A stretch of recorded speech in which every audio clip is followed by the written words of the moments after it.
누가복음, 제가 감기 걸려서 좀 이해하시면 감사하겠습니다. 누가복음 1장 46절에서 55절 말씀까지 보도록 하겠습니다. 마리아가 이르되 내 영혼이 주를 찬양하며 내 마음이 하나님 내 구주를 기뻐하였음은 그의 여정에 비천함을 돌보셨습니다. 보라, 이제 후로는 만세의 날을 복이 있다 일컬으리로다.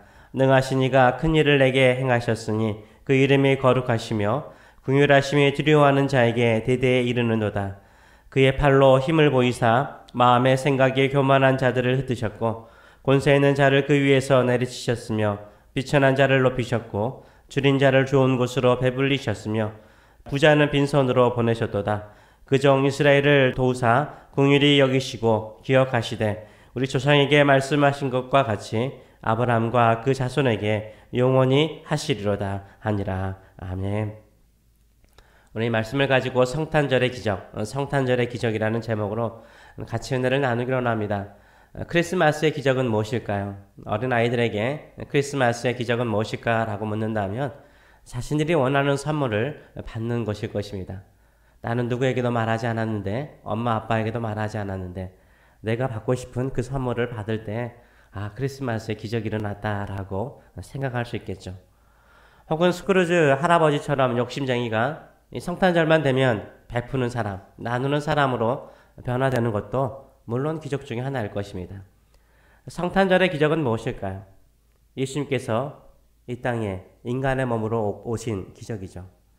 그것도 처녀 마리아에게, 남자를 가까이 하지 않는 처녀 마리아에게 태어나신 것이 기적 중에 기적인 줄 믿습니다.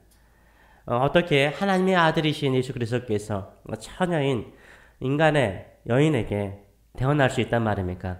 이런 질문은 누가 한 질문입니까? 동정녀 마리아가 한 질문이에요. 자신이 남자를 가까이 하지 않았는데 어떻게 내가 아이를 낳을 수 있습니까? 라고 되묻죠. 이때 이 기쁨의 소식을 전하였던 가브리엘 천사가 이 마리아에게 한 말이 무엇입니까? 37절의 말씀을 보게 되면 대저 하나님의 모든 말씀은 능하지 못하심이 없느니라 라고 선포하십니다. 하나님의 모든 말씀은 능치 못하심이 없는 줄 믿습니다. 하나님은 모든 것을 행하시는 주님이신 줄 믿습니다. 그렇기 때문에 성탄절은 무슨 날이에요? 기적의 날이에요. 기적의 날. 성탄절에 전능하신 하나님께서 기적을 행하신 날입니다.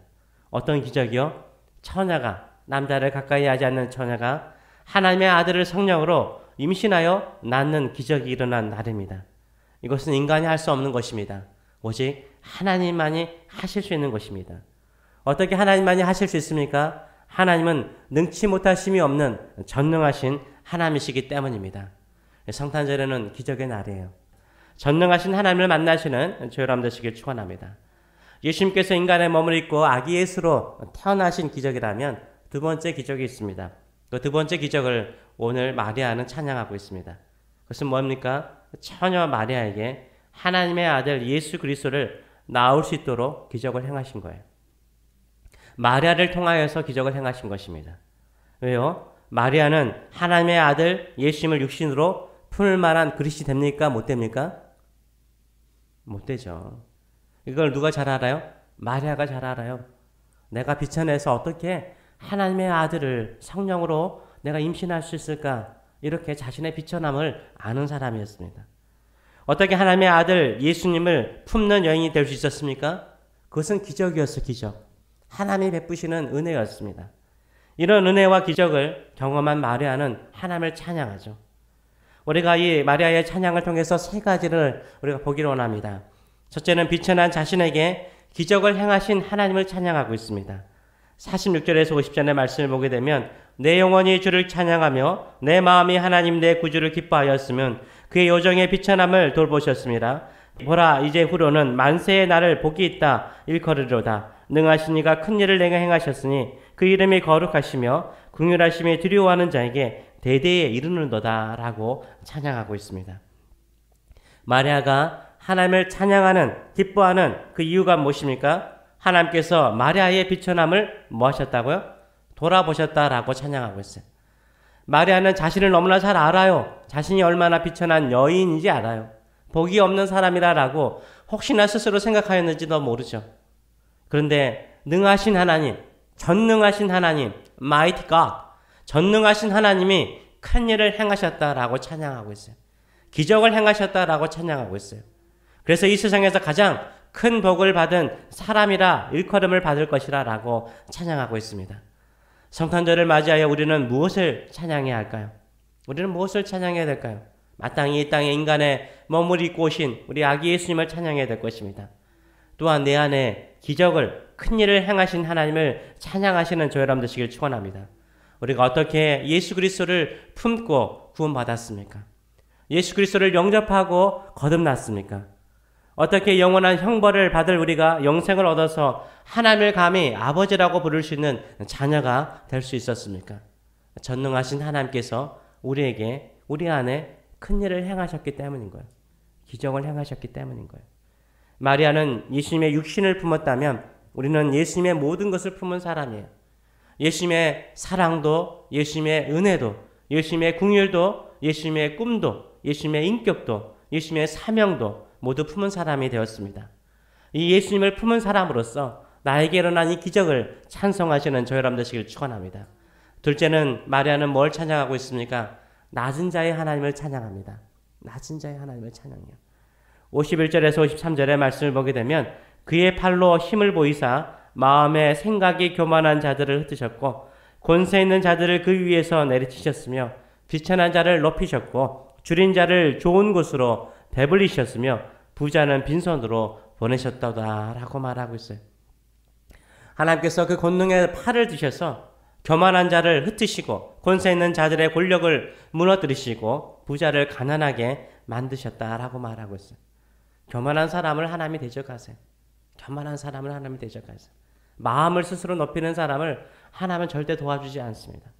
그러나 비천한 자, 낮은 자를 높이시고 줄인 자를 좋은 곳으로 배불리하여 주실 줄 믿습니다. 우리 하나님은 낮은 자의 하나님이세요. 낮은 자를 세우시는 하나님이세요. 내가 비천합니까? 연말이 되었는데 내가 이룬 것은 너무나 없습니까? 나의 삶이 비천합니까? 우리 자녀들의 인생이 비천해 보입니까? 하나님께 소리를 높여주실 줄 믿습니다. 좋은 곳으로 배불리 먹여주실 줄 믿습니다. 성탄절을 맞이하여서 우리에게 남아있는 것은 뭘까요? 저는 기적이라고 생각을 해요. 낮아진 심령을 가지고 비천한 마음을 가지고 주님만을 찬양하는 자에게 하나님께 소리를 높여주시는 궁유를 베풀어 주실 줄 믿습니다. 이런 기적이 일어나도록 기도하시는 저 여러분 되시길 축원합니다. 세 번째로는 마리아는 어떤 하나님을 찬양하고 있습니까? 신실하신 하나님을 찬양해요. 그 종 이스라엘을 도우사 긍휼히 여기시고 기억하시되 우리 조상에게 말씀하신 것과 같이 아브라함과 그 자손에게 영원히 하시리로다 라고 찬양하고 있습니다. 아브라함과 예수님의 탄생의 사이에는 몇 년이 지났을까요? 그렇죠. 2000년이죠. 2000년. 2000년 동안 아브라함에게 하신 약속을 하나님은 신실하게 지키셨어요. 아브라함의 후손들은요, 하나님과 언약을 신실하게 지켰습니까? 아니요. 하나님을 버리고 하나님의 말씀을 버리고 자신들의 원하는 신들을 섬기며 하나님의 마음을 아프게 하였습니다. 하나님은 그래도 신실하셨어요. 하나님과 하나님의 말씀을 버린 이스라엘을 긍휼히 여기시고 그들의 비천함을 늘 기억하시며 그들을 도와주셨습니다. 우리 하나님은 그들에게 신실하셨습니다. 우리에게 일어나는 기적은 뭘까요? 바로 우리도 이스라엘 백성들처럼 얼마나 변덕스러운지 몰라요. 이렇게 이야기를 나누다 보면 언젠가는 신실하게 보이는 것, 사람처럼 보이는 성도가요, 참 이렇게 믿음이 없는 것처럼 말하고 행동할 때도 있어요. 저도 목사이면서도 불구하고 막 신실하게 믿음대로 사세요라고 외치면서 나도 믿음이 없을 때가 참 많아요. 얼마나 우리가 변덕스럽습니까? 누가 감히 내가 하나님의 신실한 성도입니다, 난 신실하게 하나님만을 믿습니다라고 말할 수 있는 성도가 어디에 있겠습니까? 그런데 여전히 하나님을 믿고 교회에 나오는 것도요, 기적이죠. 이것은 내가 신실해서 믿음을 지키는 게 아니에요. 하나님께서 신실하시게 우리의 믿음을 지켜주시며 우리의 삶을 돌보신 줄 믿습니다. 우리 하나님의 신실하심인 사랑이 기적인 거예요. 성탄절의 기적은 무엇입니까? 특별히 마리아의 찬양을 통해서 보여주신 세 가지의 기적은 무엇입니까? 첫째는 비천한 마리아가 아기 예수를 품은 어머니가 된 것처럼 비천하고 죄인된 우리가 거룩하신 하나님의 아들 예수님을 믿고 거듭난 것이 기적인 줄 믿습니다. 둘째, 낮고 비천한 우리를 높여주시는 하나님, 하나님의 자녀로, 영광스러운 하나님의 자녀로 삼아주신 것이 두 번째 기적인 줄 믿습니다. 세 번째, 우리는 늘 배반하나 늘 신실하신 하나님의 사랑으로 하나님의 신실한 약속을 지켜서 가시는 큰 일을 경험하는 기적의 역사를 이루시는 저 여러분 되시길 축원합니다. 내 안에 기적을 행하신 하나님을 찬양합시다. 낮은 자의 하나님을 찬양합시다. 신실하신 하나님을 찬양합시다. 이 성탄절에 내 안에 이런 기적이 일어나는 놀라운 역사의 현장이 오늘이 되길 축원합니다.